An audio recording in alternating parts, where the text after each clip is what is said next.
ফখরুল ইসলাম আলমগীর সাহেব আর একটা কথা বলছে, সরোয়ার্দী উদ্যানে বাধ্য করছে, এ কথা বলছে না?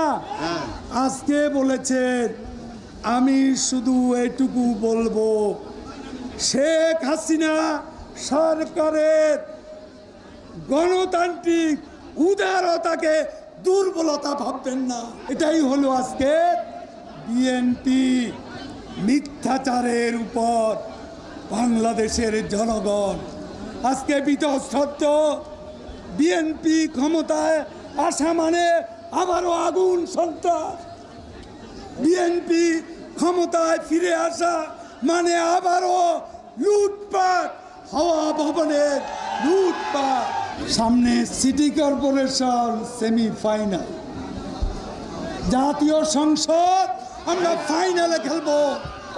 আগামী ডিসেম্বরে ফাইনালে খেলে আমরা বিএনপিকে পরাজিত করব।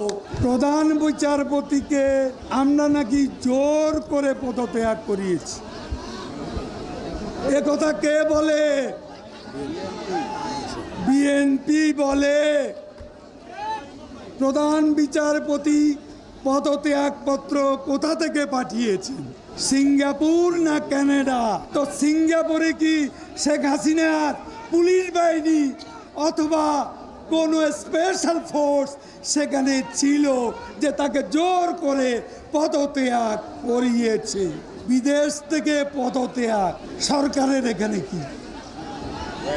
5 বিচারক অলরেডি রাষ্ট্রপতিকে বলেছেন তার সঙ্গে আমরা কাজ করব না। এখন সরকারের এখানে কি দোষ আমি জানতে চাই।